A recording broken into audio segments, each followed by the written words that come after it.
Join the Discord server for some cool shit. No, seriously, do it, please.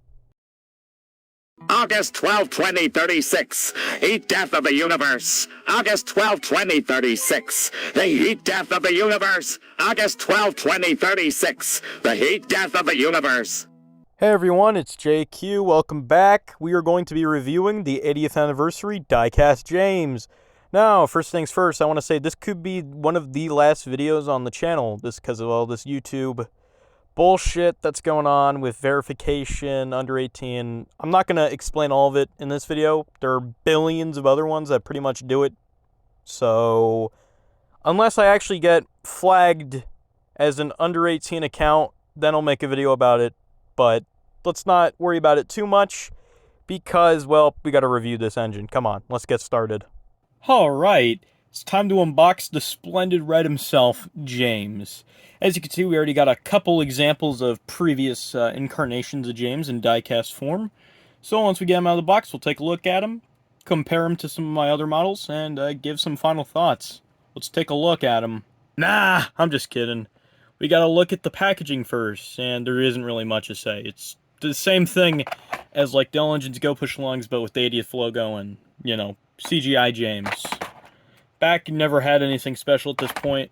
Again, it's kind of a bummer. I kind of wish they did something a little more special for the packaging for these models, but I digress. It's just packaging. Most people discard it, but I don't. I'll see if I can unbox this on camera. Hopefully none of those Jameses roll off this table here, because that would be very annoying. Actually, I'll just... Okay. There we go. Here's James!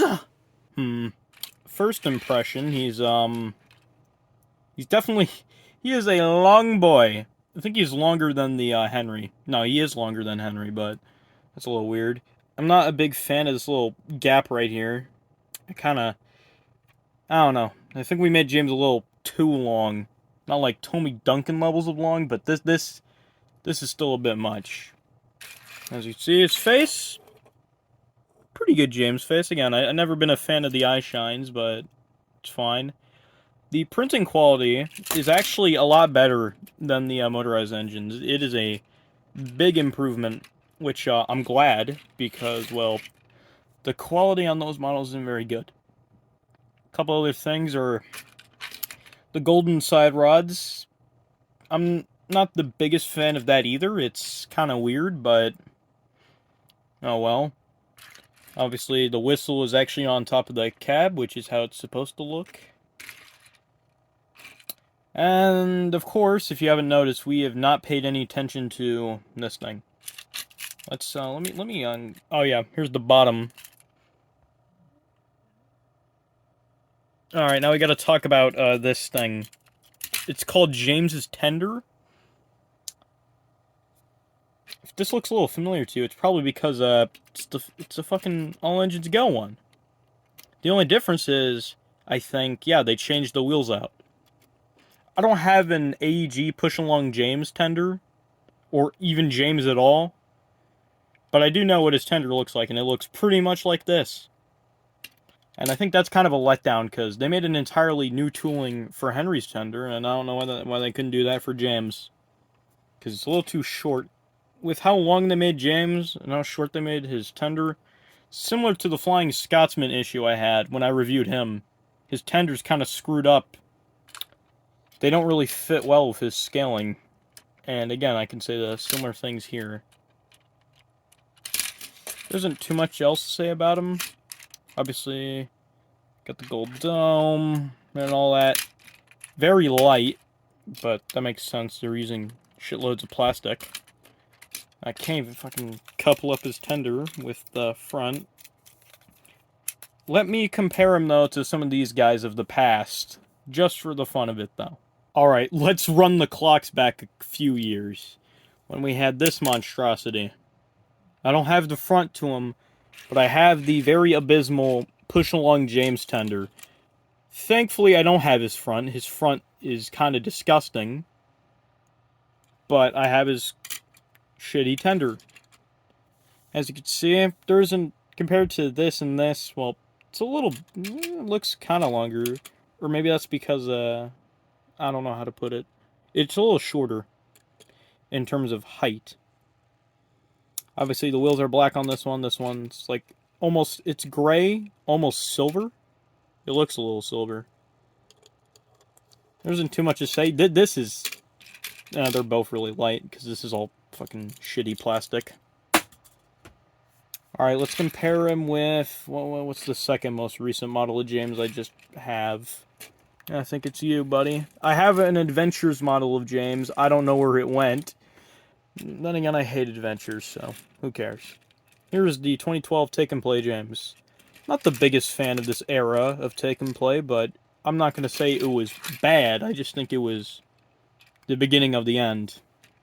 Nonetheless, as you can see, the tender looks nice on this one. It's got 3 wheels, which, pretty sure that's right. Yeah, no, that's right. I don't know, again, kind of wish they made this tender a little longer. But it works here. The tender being squished works here because they also made James a little more squished. But when you do it like this, and you only make his tender like this, it gets muddled. Ignore the fact that James is in kind of not so great condition. The 2012 models have some, or 2013 Take and Play models have some shitty paint. And let's run the clock back again to like not too long before that. We have a pull and zoom James. It's a very, I don't know why part of his chassis is red. I only noticed that now. Weird one. His tender also looks a little weird. Obviously, there isn't too much to say. You just pull his thing. Oh, no, no, no, no, no. No, no, going off the table. That is forbidden. Well, honestly, I don't think I was able to stop him. I digress. Oh, yeah. No, you're next. Here is a 2010 Talking James. He looks a little orange on the camera, but oh well. Not too much to say. I mean, he's pretty similar to what came before. His whistle is actually like right here when it's supposed to be on his roof, but I think that's because of the one. He's a talking engine, so. Hello, I'm James. Yes, thank you, James. Anyways, I think that's partially why, but I know on his normal 2010, I don't think it does that either. And it'd just be weird not to include it. Unrelated, but I do think this guy's cab is a little tall. A little too tall. Very awkward, but again, I digress. Alright, we can move you back. And now we got a very beautiful take along, James. This is the original gray wheel version from 2002. I don't have a black wheel James just yet. I might get one eventually. But as you can see, we returned to the gray wheels of James. Except, yeah, they're more silver on this one. They're more of like a plain gray here. I still like this one more than this one, but I digress. He can go back here. No, you have to be right here. Let's compare them to the oldest suckers here. We got the Ertl models. We got 2, James. This one's missing its front wheels, so it's more like his basis. And we got one that's actually in better shape. Sorry if my camera's not being very focused. As you can see, it's kind of, in a way, it's sort of going back to Ertl, where it's a bit more proportionally accurate, at least in terms of the front engine. The tender, it's not really anything good. But this is nice. See, this one's a little more simplistic. Then you got, yeah, this face is from what? What's the year on this? I think that says 87. James has come a long way. Honestly, I can't really say too much else about this James model. There's not really much else to go over. Obviously, he is a push-along, so if you have like some motorized piece of track, he can run on it just fine. Although, honestly, I miss the days where the diecast range went and had its own track. I miss it. I miss when Take Along had a unique track system. Trackmaster had their own system. Wouldn't really have their own. But no, now everything has to fit on one. And that's how the minis are too, and I'm not really the biggest fan of that. I mean, sure, yeah, they're all compatible now, but I don't know. I'm not big on it. Okay, final thoughts. What do I give this, James? To think about this one a little bit, actually. I think I can safely give this James a 6 out of 10. Yeah, no, I'm not really feeling it with this James. I like the front. There's a lot to like here in the front. Maybe move that wheel a little up, or better yet, just shorten this part of his foot plate a little bit. Boom. It's good to go. Maybe shorten the cab up a little bit, but that's more of a minor issue. But, again, similar to Scotsman, the tender is what's dragging him down drastically. Because, again, it's just an all engines go tender with the new wheels. And it's kind of lazy. It's pretty fucking lazy, and I hate it. But, nonetheless, as a big fan of all the diecast shit, like Erdl and Take Along, here's James. Obviously, if I can, I'll see if I can review Henry at some point. I don't know.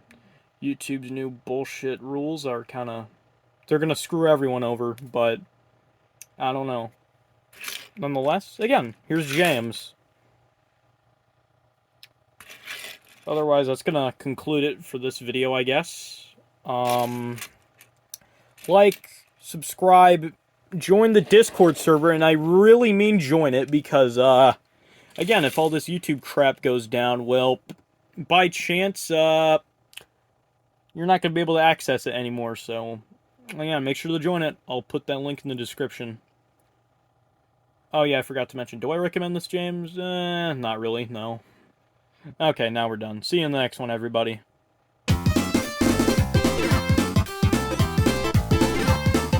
Hey, it's JQ. Thanks for watching this video. Make sure to subscribe and check out some of the other videos I have.